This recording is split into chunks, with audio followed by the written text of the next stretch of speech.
கடவுள் அருள் YouTube channel அனைத்து நேயர்களுக்கும் திண்டுக்கல் ஹரியன் சர்மாவின் பணிவான வணக்கம். நாம் புது வருடத்திற்கு பலன் பார்க்கிறோம், தமிழ் வருடத்திற்கு பலன் பார்க்கிறோம், ஆங்கில வருடத்திற்கு பலன் பார்க்கிறோம். வருட கிரகங்களான சனி, குரு, ராகு, கேது இவை அனைத்திற்குமே பலன்களை பற்றி நாம் பேசிக்கொண்டு வருகிறோம். ஆனால் பொதுவான ஒரு வழக்காடல் ஒன்று, தை பிறந்தால் வழி பிறக்கும். ஆனால் அந்த தை பிறந்தால் யார் யாருக்கு வழி பிறக்கும், இதை பற்றி நம்ம இது வரைக்கும் அதிகமாக பேசினதே இல்லை. அதனால் இந்த தடவை அதை பற்றி உத்தராயண புண்ணிய காலத்தினால் கிரக நிலையின் காரணத்தினால் ஏற்படக்கூடிய விளைவுகளை பற்றி நாம் இங்கு பேசலாம் என்று தான் இருக்கிறோம். இந்த தை மாதம் விருச்சிக ராசியிலும் கடக லக்னத்திலும் பிறக்கிறது. லக்ன ஏரி நட்சத்திரம், சந்திரன் ஏரி நட்சத்திரம் இரண்டுமே சனியின் நட்சத்திரமாக இருப்பதுங்கிறது ஒரு அற்புதமான ஒரு விஷயம் என்று கூட நாம் எடுத்துக்கொள்ளலாம். காரணம் என்னன்னு சொன்னால், சனி பகவான் இந்த வருஷம் பெர்த் யோகியாக இருக்கார். இந்த தை மாதம் பிறக்க நேரத்தில் கண்டம் நாம யுகம், அதில் சனி பகவான் பெர்த் யோகியாக இருக்கிறார். சந்திரன் அவயோகியாக இருக்கிறார். அந்த சந்திரன் அவயோகியாகி நீசமடைந்திருப்பது பொதுவாக ஒரு நல்ல விஷயம் என்று தான் நாம் எடுத்துக்கொள்ள வேண்டும். இந்த வருடம் தை மாத பிறப்பு என்பது பொதுவாகவே உத்தராயண புண்ணிய காலம் என்பது மிகவும் மகத்துவமிக்க காலம். ஏன்னு கேட்டால், தட்சிணாயன புண்ணிய காலத்தில் முடியக்கூடிய நேரத்தில் இறைவன் மக்கள் தொகை, பூமியின் பாரத்தை குறைப்பான். பல உயிர் சேதங்கள் நடக்கும். உலகம் பூரா எங்கெல்லாம் என்னெல்லாமோ நடக்குது. நம்ம இந்தியாவில் நடந்தது தான் நமக்கு தெரியுது. அப்போது அந்த உத்தராயண புண்ணிய காலம் என்பது அப்போ சூரியன் துலா மாதம் சொல்லக்கூடிய ஐப்பசி மாதத்தில் நீசமாகி அதிலிருந்து சிறிது சிறிதாக பலம் பெற்று அவர் மகர ராசியில் சந்திக்கக்கூடியதான் மகர சங்கராந்தி என்று நாம் எல்லாம் சொல்கிறோம். அந்த மகர சங்கராந்தி என்பது உத்தராயண புண்ணிய காலத்தின் ஆரம்பம். உத்தராயண புண்ணிய காலத்தில் தான் பல மேன்மையான தன்மைகள் எல்லாம் நடக்கின்றன. அந்த உத்தராயண புண்ணிய காலத்தில் தான் பீஷ்மர் கூட தன் உயிரை மாய்த்துக் கொள்வதற்காக காத்து கொண்டிருந்தார். உத்தராயண புண்ணிய காலத்தில் யார் ஒருவருக்கு மரணம் நிகழ்கிறதோ அவர் உண்மையிலே சற்று புண்ணியவான்கள் என்றெல்லாம் கூறப்படுகிறது.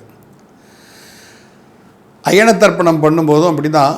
தட்சிணாயன உத்தராயணம் பிறந்த பிறகு தர்ப்பணம் பண்ணணும்னு சொல்லுவோம். அந்த வகையில் பார்க்கும்போது 15ஆம் தேதி 15/1/2026 அன்றைக்கி காலையில் தர்ப்பணங்கள்லாம் பண்ணணும் எல்லாருமே. இப்படி இந்த உத்தராயண புண்ணிய காலம் பிறக்கக்கூடிய காலகட்டத்தில் சிம்மத்தில் கேது, விருச்சிகத்தில் சந்திரன், தனுசில் புதன், செவ்வாய், மாந்தி, மகரத்தில் சூரியன், சுக்கிரன், கும்பத்தில் ராகு, மீனத்தை சனி, மிதுனத்தில் குரு, இந்த தன்மையில் இந்த உத்தராயண புண்ணிய காலம் பிறக்கிறது.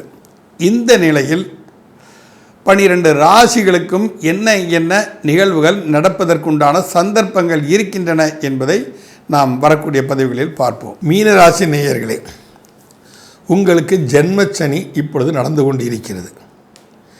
இந்த உத்தராயண புண்ணிய காலத்தில் ஜென்மசனி நடப்பது அப்படிங்கிறது கொஞ்சம் உங்களுக்கு யோசனையாக இருக்கும். ஆனால் அதே சமயம் உங்கள் ராசிக்கு 11இல் ஒளிக்கிரகமான சூரியன் சஞ்சரித்து கொண்டு இருக்கிறான். அவன் இந்த மகர ராசி தை மாதம் பூரா தான் இருப்பாப்புல. தை மாதங்கிறது சாதாரண ஒரு மாதம் முழுமையாக 30 நாள் ஆகுது.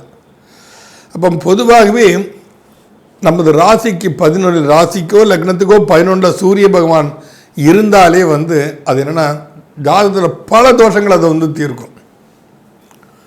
அது ஒரு நல்ல விஷயந்தான். அது அங்கே இருந்து கொண்டு உங்களுடைய 5ஆம் இடத்தை சொல்லக்கூடிய லக்னத்தை அவர் பார்க்குறார். ஏன்னா அந்த மகர சங்கராந்தி தை மாதம் பிறக்கக்கூடிய நேரம் கடக லக்னமாக இருக்குது. அந்த கடக லக்னத்தை அந்த சூரியன் பார்க்குறார். அப்போ அந்த கடகலத்தை சூரியன் பார்க்கும்போது அது உங்கள் மீன ராசிக்கு 5ஆம் இடமாக இருப்பதால் கண்டிப்பாக உங்களுக்கு கர்மாதிகாரத்தை செய்வதற்கு வாரிசு கண்டிப்பாக உண்டு. புதுசாக கல்யாணம் பண்ணுவாங்க, இல்லை நீண்ட நாளாக கல்யாணம் ஆகியும் குழந்தை பாக்கியம் இல்லாதவங்களுக்கு இந்த உத்தராயண புண்ணிய காலத்தில் நீங்கள் பொங்கலிட்டு சூரியனை வழிபட்டீர்களே ஆனால், உழவர் திருநாள்னு சொல்கிறோம், அன்றைக்கி கரும்பெல்லாம் படைச்சி பனங்கிழங்கெல்லாம் வச்சு பொங்கல் எல்லாரும் வீட்டுக்கு வெளியே வைக்கணும். சூரியனுக்கு தான் படையலே போடணும். வீட்டுக்குள்ளேயே எல்லாரும் செய்கிறாங்க. ஒரு கோலத்தில் சூரியனும் சந்திரனும் வரைஞ்சிக்கிறாங்க. அது சூரியன் சந்திரன் வரைஞ்சா போகிறோமா? அது எப்படி ஆவாகனம் பண்ண வேண்டாமா சூரியனை? எங்கேருந்து பண்ணுவாங்க? இத்தனூண்டு ரூமுக்குள்ளே அது எத்தனை ஒரு கபாட்டில் தான் சாமி வச்சுருப்பாங்க. எங்கேருந்து பண்ண முடியும்? கால் மிதிப்படி இடத்தெல்லாம் கீழே பண்ணுறாங்க. அதெல்லாம் பண்ணக்கூடாது. வாசல் தெளித்து பசுஞ்சாணமிட்டு மூழ்கி அந்த இடத்துல விளக்கு இது நம்ம அந்த அடுப்பை வச்சு மண் அடுப்பை வச்சு அதில் வந்து விறகு ஏற்றி பானையில் வந்து கிழங்கை சுற்றி வைத்து விட்டு பானைக்கு சுண்ணாம்பெல்லாம் தடவி சந்தன குங்குமம் விட்டு அதில் அரிசியை போட்டு பொங்கல் படித்து அந்த பொங்கல் பொங்கி வரும் நேரத்தில் பொங்கலோ பொங்கல் என்று சொல்லி சூரிய பகவானை நீங்கள் பிரார்த்து வழிபட்டால் இந்த மகர சங்கராந்தி முழுவதுமே உங்களுக்கு வெற்றிகரமான ஒரு பலன். ஏன்னா மீன ராசிக்கு வந்து ஒரு லாபம் தான், மீன ராசிக்கு மாத்திரம்தான் அந்த பலன் கிடைக்கும். ராசிக்கு 11 சூரியன் உட்காந்துருக்காங்க. இது எப்போவுமே நடக்கக்கூடிய விஷயம். ஒவ்வொரு மகர சங்கராந்திக்கும் மகராசியில் பிறக்கும்போது மீன ராசிக்கு அது 11 இடமாக தான் வரும். அதில் நிச்சயமாக உங்களுக்கு வெற்றி கண்டிப்பாக உண்டு. அதை நீங்கள் தாராளமாக செய்யலாம். அப்போ 7ஆம் இடமே உங்களுடைய லக்னமாக இருப்பது அதீத நற்பலங்கள் கண்டிப்பாக உண்டு.